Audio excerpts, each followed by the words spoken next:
morning. Good morning. Let's do that again. Good morning. Good morning. It's a beautiful Canandaigua day. We called the Chamber of Commerce. We had them dial it up for us, so we're glad that you're here.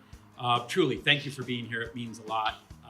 Friends that drove from several hours away, someone that I'll talk about in a second who drove almost 10 hours, and people who live around the corner. So thank you all for being here. Audrey stole some of the things I was going to say about her. It truly is extraordinary. This is not me running for office. This is our family, it's our community, and she sacrifices so much, works her tail off, gives me strength, and then shows up and does that outside her comfort zone and just gives an amazing speech. And if you saw the video that came out this week, that was one take, no notes, off the top of her head. So that's amazing. Let's give Audrey another round of applause. Now, if you just saw the Emmys, they had a 45-second limit and they took money away from the Boys and Girls Club. We're going to try and avoid all of that. I don't want this to be an Oscar speech. I have so many people to thank, and I'm not going to do that because I don't want to forget people and I don't want to take up more time. I would just say I have an amazing team of friends and volunteers who continue to show up. I do want to call out, we've got two amazing candidates here, David and Darius, running for State Supreme Court. They have many places to be today. I'm sure this is one of 6 stops, and it means a lot that you're here, so thank you. But I have these people who show up for me. It is humbling. It's necessary if we're going to win, so you know who you are, and I just want to say thank you. And if you haven't joined on the team yet, hopefully after this, you'll want to. But I do want to recognize 2 people. My son, Lewis, in the front here, he's giving up a lot for me to do this, and he's an amazing little boy, and I just want to recognize him, so thank you, Lewis. And the stunning lady behind him drove 10 hours to be here. This is my mother, Karen, who drove from her home in Virginia. Mom, I'm on this stage because of you, and I love you. All right, so we're going to do a couple things quickly today. There's a danger of giving me a microphone, and I will not make you stand here for 45 minutes, I promise. But I want to do a couple things. 1, I want to tell you a little bit about me. 2, I want to talk about the critical issues that are driving this race. And 3, I'm going to let you in on a little secret. I'm going to tell you how we're going to win. All right? So let's start with the family part of this. My mom was a registered nurse. My dad was a unionized teacher. We spent my early days just down the road in Honeywell. We would come here on big opportunities to go to Roseland and Palomini's restaurant. They worked hard, and we lived in Honeywell until they could afford their first house, a small house in the suburb of Greece, a blue-collar community. They worked incredibly hard to put food on our table, take the occasional family road trip, and they leveraged student loans and Pell Grants to put my brother Jamie through Cornell and me through Hobart. We lived the dream that is disappearing for millions of Americans. Now, I love this region. I grew up here, went to college here, and I chose to build my family here after living in Atlanta for a long time when Audrey took a job at my alma mater as a professor in the education department. Yes, this region is incredible. It's an incredible place to live, an incredible place to work, but we also have very real challenges, and I want to talk about 2 of the most important today, and they relate to affordability and our environment. Look, our farms, orchards, and vineyards sustain the country, yet too many children in our communities go to bed hungry each night, and their parents are hanging on tight to the bottom rungs of the working class lifestyle. The Finger Lakes are ranked in the top 5 for dairy production, grape production, apples, soybeans, but right here in Canandaigua, 9% of the population lives in poverty, and another 40% working at what's known as the ALICE level. That's the working poor. They're 1 car repair, 1 hospital bill away from catastrophe. I want you to really hear this statistic and take it in. In 2023, 79% of the population said it's hard to put food on the table. That's in Ontario County, 79. And the real challenge here is that people in poverty know how to access resources. But the ALICE folks, those folks hanging on hard at that level of the rung of the ladder, they don't know how to get help. So let's switch gears and talk about the other big challenge that's going to be a central driver of this campaign. Our natural beauty attracts visitors from all over the world, and I've talked to people who moved here because they came for a vacation or they drove through and they fell in love with the place. And it drives tremendous revenue, tourism revenue, gives a great quality of life, yet the future of these vital lakes is at risk because of harmful algae blooms, because of the exploitation of the Finger Lakes as a waste dump, CryptoMine, an energy source that powers the rest of New York State, but not our homes and businesses. I'm going to talk about a company that you may have seen in the news, the Greenidge Generation Power Plant and CryptoMine on Seneca Lake. It's the clearest threat to our lakes and our environment.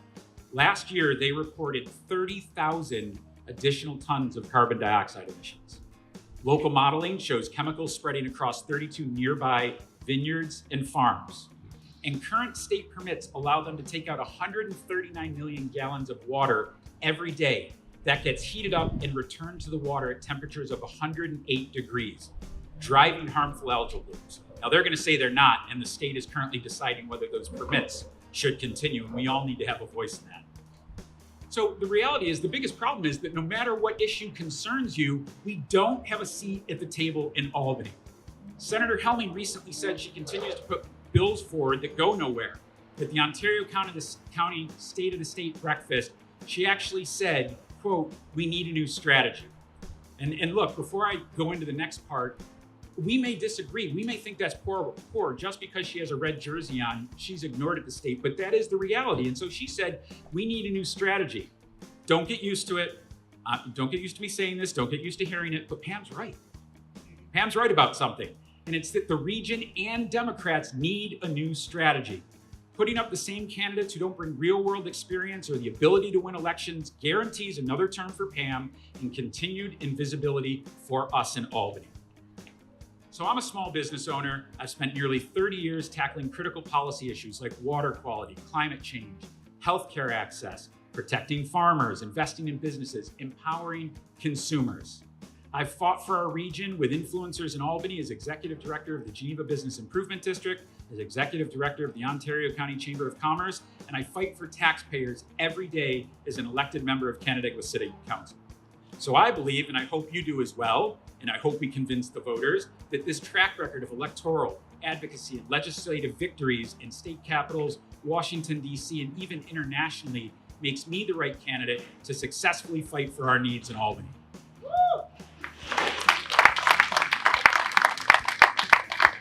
And we can all agree, I think, that the state Senate has never been more important than it is today, especially as small communities like Canandaigua and many of the ones that you're here from struggle to find the resources they need to get quality water, to have roads and schools that we can all be proud of.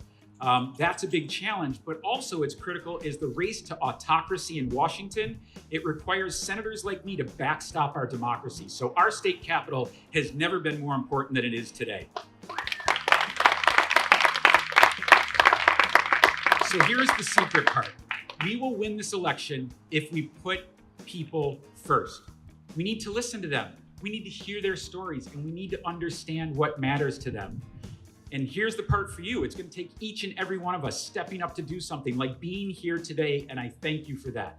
We also need to write postcards, talk to neighbors, and knock on the door. Those kneecap to kneecap conversations where you can listen to someone and say, I understand you may not be wearing that blue jersey, but we are all Americans, we are all New Yorkers, and the things you care about are the things I care about, and they are what will move our state forward. And if we don't solve these problems, we will continue to slide backwards.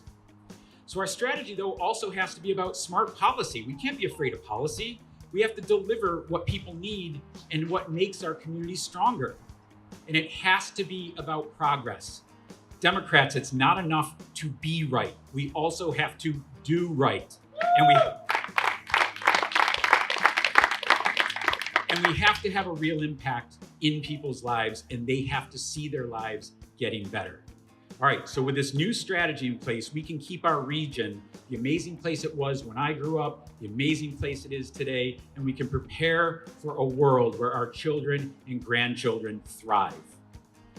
My name is Michael Mills, and I am running for New York State Senate District 54 to be your voice in Albany, to be your champion in Albany. All right, so let me leave you with this. Like you, Audrey and I work hard to put food on the table for our family and to teach Lewis the values that you all believe and that we believe make America strong, make our community strong. Being a parent, being a city council member, and longtime community servant has made one thing crystal clear. We must work together to build on-ramps to stability where people can pay their bills, save for their child's education, put a little money aside, afford health care. That's the American dream I talked about throughout this speech, and is the American dream that we've got to restore for people. If we do not, we will continue to pull apart at the seams of America. I believe that it's not blue jerseys and red jerseys. Those come together and are stitched together into the fabric of the American flag. And these are the issues that will bring us back together and win this election. So I'm running for New York State Senate to be our voice in Albany and ensure we rise together. This is going to be a tough campaign. It's going to take all we have. I'm ready for the fight. Are you ready for the fight? Let's try that again. Are you ready to win this district? All right. I hope you'll join me because together we can win.